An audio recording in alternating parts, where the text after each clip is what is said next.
Hey, salut tout le monde, c'est Transciné. Aujourd'hui, on se retrouve pour une nouvelle vidéo. Alors, dans cette vidéo, on va voir ensemble les news de la semaine. Donc, comme pour la semaine dernière, on va revenir sur toutes les infos qu'on a eues cette semaine. Et on en parle. Juste avant que la vidéo commence, n'hésitez pas à aller voir ma dernière vidéo qui parle du prochain film de Martin Scorsese, Killer of the Flower Moon. Donc, n'hésitez pas à aller la voir. Vous êtes prêts? C'est parti. Donc on commence avec les infos divers. Là ça va être un gros paragraphe sur Disney, parce qu'on a eu pas mal d'infos. Déjà, Disney va commencer à lutter contre le partage de mots de passe en 2024. Donc on se foutait de Netflix quand ils ont fait ça, mais finalement Disney vont faire pareil. Et sûrement Prime Video vont suivre aussi. Mais finalement, tout le monde pensait que ça allait être la fin des plateformes s'ils font ça. Mais finalement on a vu que Netflix ont été encore une fois hyper rentables. Donc la preuve que finalement c'est pas si négatif que ça. Gros changement en négatif, les tarifs pour Disney+ changeront à partir du 1er novembre en France. Donc l'abonnement avec pub, oui parce que maintenant il y a un abonnement avec pub, 5,99€, le standard 8,99€ et vous avez 2 écrans pour du 1080p, et le premium à 11,99€ avec 4 écrans et la 4K. Donc franchement c'est assez choquant parce que moi je me souviens, j'ai Disney+ quasiment depuis le premier jour qu'il est arrivé en France, et l'abonnement il coûtait 6€. Donc ça fait une sacrée différence. Maintenant pour 6€ vous avez un abonnement avec pub. Et aussi je vais vous dire, c'est que du coup les abonnés actuels de Disney+ passeront automatiquement à l'offre premium du coup. Donc voilà, c'est assez dommage quand même parce que on est dans une période d'inflation où tout augmente, et si même les plateformes de streaming augmentent encore, ça va être tendu quand même. On continue avec Disney. Alors là c'est une grosse news. C'est la miniature de ma vidéo.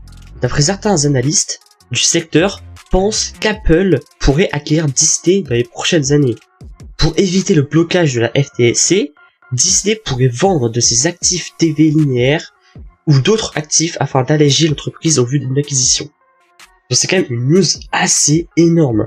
Disney pourrait se faire racheter par Apple. Est-ce que pour moi c'est une bonne nouvelle ou pas? Mais totalement. Apple TV, ils font d'excellentes séries et films. C'est vraiment le truc qui est bien avec eux par rapport à Disney maintenant, c'est que ils privilègent la qualité que la quantité. Et moi c'est ça que je veux. Disney maintenant, c'est la quantité, et on regarde pas la qualité. Donc voilà, j'espère vraiment que ça va se faire, cet achat. Ça peut être que bénéfique, parce qu'avec Apple, j'en suis sûr à 1 milliard de pourcents que ça va être vraiment mieux. Maintenant, passons à autre chose, avec la cérémonie des Emmy, qui est reportée au 15 janvier 2024, suite à la grève des acteurs et des scénaristes. Bon, moi, pour être honnête avec vous, je suis plus trop ce genre de choses, par exemple la cérémonie des Oscars, les Emmy, etc. Parce que pour moi ça a perdu de la qualité par rapport à avant. Mais bref, voilà, du coup, c'est repoussé suite à la grève des acteurs. Autre news, le producteur du film Uncharted, donc avec Tom Holland et Mark Wahlberg, déclare qu'il aimerait faire une suite. Les fans ont vraiment aimé le film, et les gens qui ne connaissent pas le jeu aussi. Nous aimerons en faire un autre. Je vais pas en parler beaucoup parce que personnellement, j'avais aimé le film sans plus. Donc, un 2, pourquoi pas, vu que c'était assez sympa. Une autre news qui est assez surprenant, Sonic 3 va tout simplement commencer à filmer des scènes sans acteurs, à partir de septembre jusqu'à la fin de la grève. C'est assez incroyable. En gros, ils vont littéralement faire un film sans acteurs. Donc un peu la base, quoi. Du coup, par rapport à la grève des acteurs, etc. Donc on a fini avec les infos divers, maintenant passons aux bonnes annonces, teasers et nouvelles images. On a eu une première bonne annonce pour le film Le Livre des Solutions avec Pierre Ninet et Blanche Gardin qui sortira le 13 septembre au cinéma. Pierre Ninet c'est un acteur que j'apprécie sans plus, donc le film j'irai sûrement le voir, mais j'ai pas non plus d'attente particulière. On a eu aussi un nouveau teaser du film Hunger Games, la balade du serpent et de l'oiseau chanteur, qui sortira le 15 novembre au cinéma. Donc ça pareil, Hunger Games j'ai jamais regardé, donc ça ne m'intéresse pas trop, mais j'ai vu qu'il y avait quand même une hype, sur les réseaux sociaux. On continue, on a eu un nouveau teaser pour le film La Nonne 2, qui sortira du coup le 13 septembre au cinéma. Nouvelle bonne annonce pour The Continental, la série spin-off de John Wick qui sortira normalement en France en septembre sur Prime Video. Ça pour l'instant aucune info. Prime Video ne communique zéro, donc on sait pas du tout. J'espère que ce sera en septembre, parce que sinon on serait dommage. Parce que vraiment c'est un spin-off que j'attends beaucoup. C'est John Wick, j'adore. J'ai vraiment John Wick, c'est l'une de mes sagas préférées, donc j'ai hâte de voir le spin-off. On a eu aussi une affiche promotionnelle. On a eu aussi un nouvel aperçu des personnages de la série X-Men 97. Donc ça c'est vraiment pour revenir à l'enfance. Franchement je suis assez hype parce que ça donne vraiment envie. On a eu une première affiche pour Hera, Sabine, Belline et Shine dans Ahsoka, plus un nouveau teaser. Ça m'intéresse pas trop vu que je suis pas dedans du tout. Une nouvelle affiche pour le film Blue Bolty, qui sortira le 8 août au cinéma. Film d'ici, bon personnellement je suis pas trop hype, donc on verra ce que ça donne. Un premier aperçu de Half-Fun Endgame, un nouveau film d'horreur avec Natalia Dyer et Asa Butterfield. Donc Asa Butterfield c'est celui qui a joué notamment dans Sex Education. On a eu aussi une première bande-annonce. Nouvelle image pour la saison 2 de Loki.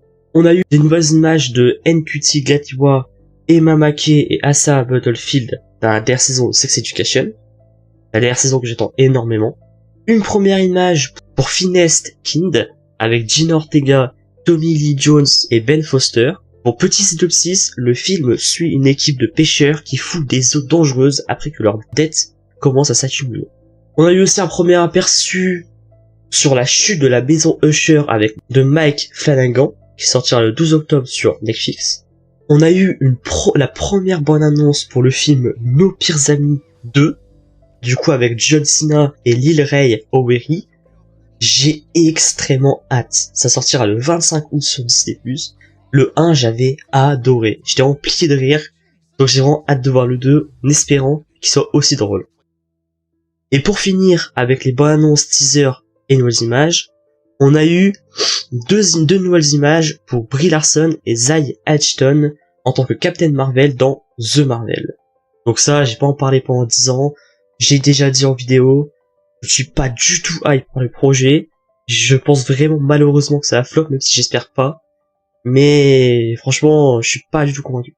Maintenant, passons au casting. Avec le seul casting qu'on a eu cette semaine.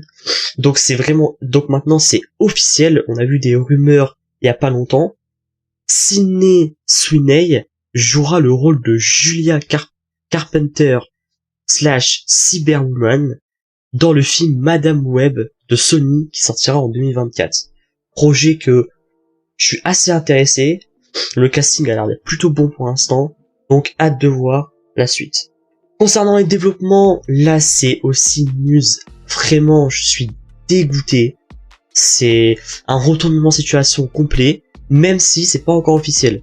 C'est juste une rumeur, c'est pas encore officiel. Pour la faire courte, la semaine dernière, Gal Gadot avait clairement dit que Wonder Woman 3 était en préparation avec James Gunn, mais finalement retournement de situation, Variety annonce que Wonder Woman 3 n'est apparemment pas en préparation. Apparemment rien n'a jamais été promis à Gal Gadot à propos de Wonder Woman 3 du coup, ou de toute discussion définitive sur son retour dans la nouvelle DCU. Donc c'est un retournement de situation complet.